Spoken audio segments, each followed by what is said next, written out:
Bismillahirrohmanirrohim. Assalamualaikum warahmatullahi wabarakatuh. Apa kabar siswa-siswi SMP 6 Garut? Semoga kita semua selalu diberikan kesehatan, keselamatan, dan lindungan Allah Subhanahu wa Ta'ala. Berjumpa lagi dengan Ibu Ella Nurjana di pertemuan ketiga dalam pembelajaran seni budaya, seni rupa kelas 7.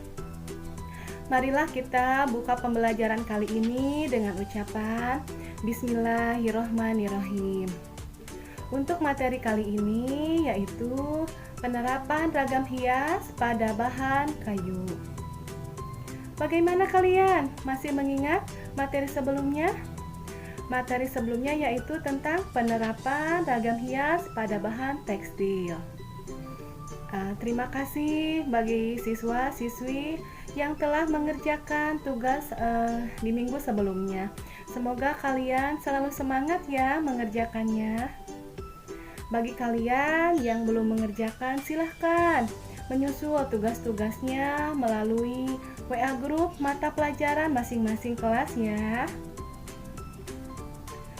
Kompetensi dasar kali ini adalah 3.4 memahami konsep dan prosedur penerapan ragam hias pada bahan kayu, dan 4.4 penerapan ragam hias pada kriya atau bahan kayu.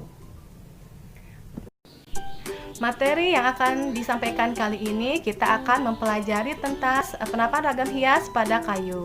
Jangan lupa kalian tonton videonya sampai selesai ya.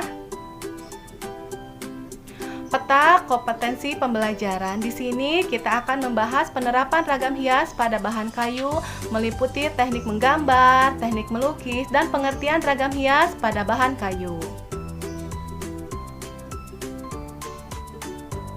Tujuan pembelajaran yang harus kita capai adalah sebagai berikut ini.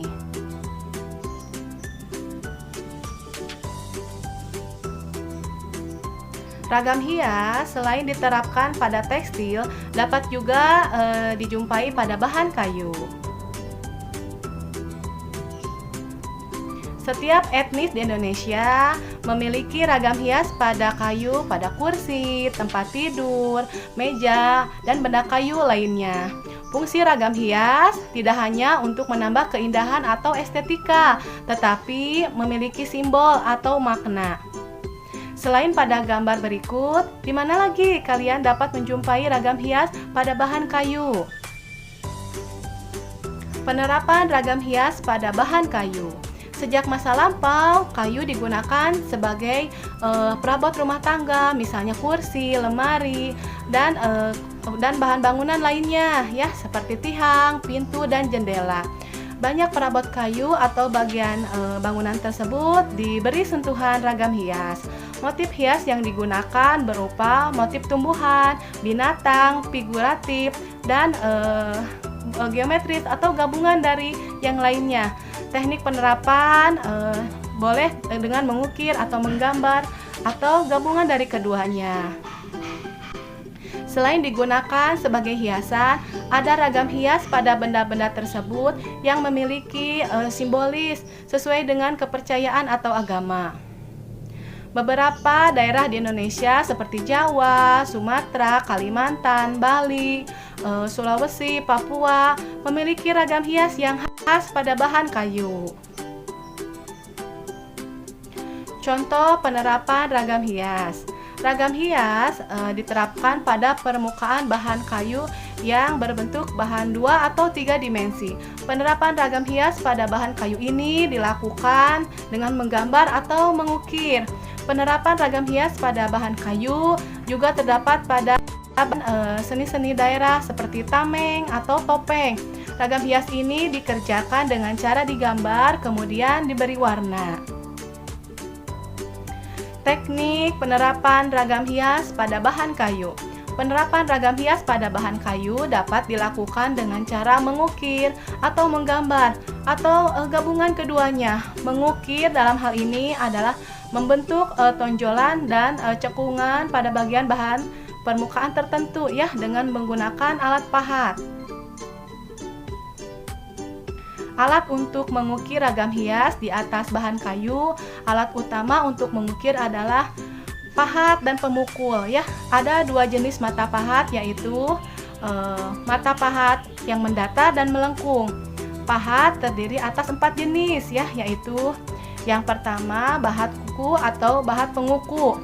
Bahat ini berbentuk kuku seperti kuku manusia, dikerjakan untuk melengkung, cekung ya, ikal atau yang berbentuk melengkung. Yang kedua yang lurus. Bahan ini berbentuk lurus, digunakan untuk mengerjakan bagian yang lurus atau rata. Yang ketiga pahat lengkung, setengah bulatan ya. Pahat ini berbentuk setengah bulatan, digunakan untuk bagian-bagian yang cekung, yang tidak dapat digunakan dengan pahat kuku ya, menggunakan bahan ini. Yang keempat, pahat bahan miring atau ini ya. Ia berbentuk miring, runcing, dan tajam sebelah, digunakan untuk membersihkan sela-sela yang bagian-bagian yang dibutuhkan ya.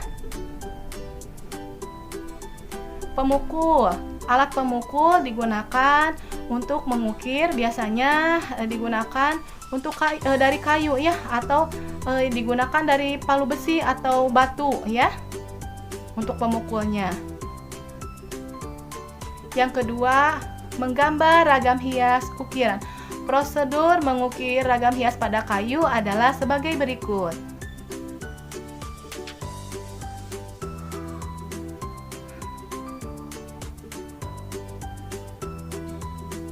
Silakan kalian baca ya.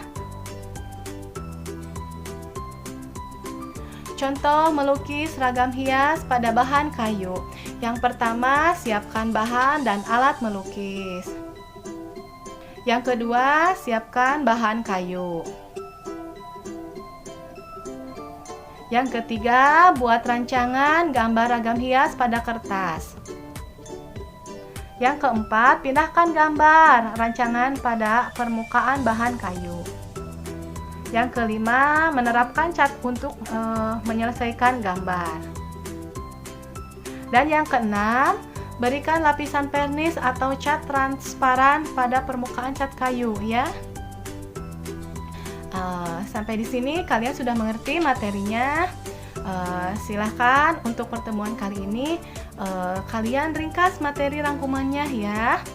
Nanti di minggu selanjutnya kalian silahkan prakteknya.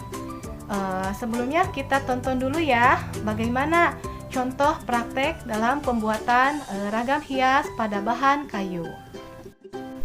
Setelah kalian menyimak materi penerapan ragam hias pada kayu, sekarang kita saksikan bersama-sama bagaimana contoh praktek penerapan ragam hias pada kayu. Bahan yang digunakan pada kali ini adalah menggunakan centong nasi yang berbahan dasar kayu seperti ini ya. Sebelum membuat sketsa, bahan kayu sebaiknya diamplas dan dibersihkan terlebih dahulu dari kotoran atau debu ya. Yang kedua, membuat sketsa kasar menggunakan pensil seperti ini ya. Motif yang digunakan kali ini menggunakan motif flora atau motif bunga. Silahkan untuk kalian boleh menggunakan motif flora, fauna, figuratif ataupun geometris ya. Silahkan kalian pilih sesuai kalian inginkan. Setelah kalian memberikan motif, kemudian pewarnaan dengan cat tembok ya. Kalau tidak ada cat tembok, silahkan kalian pewarnaan yang mudah digunakan boleh menggunakan spidol ya. Dilakukan secara merata dan teliti ya. Ini dilakukan sebagai dasar pewarnaan ya. Selanjutnya pewarnaan dengan pigmen dengan berbagai bahan warna yang cerah ya, sesuai motif ragam hias yang kalian gambar. Contohnya untuk bunga disesuaikan dengan warna bunganya ya. Digunakan warna yang cerah. Simak video selanjutnya. Yang selanjutnya mengisi setiap bidang dengan menggunakan spidol. Spidol yang digunakan sebaiknya menggunakan spidol yang pigmented ya, yang artinya tidak mudah luntur, atau drawing pen ya.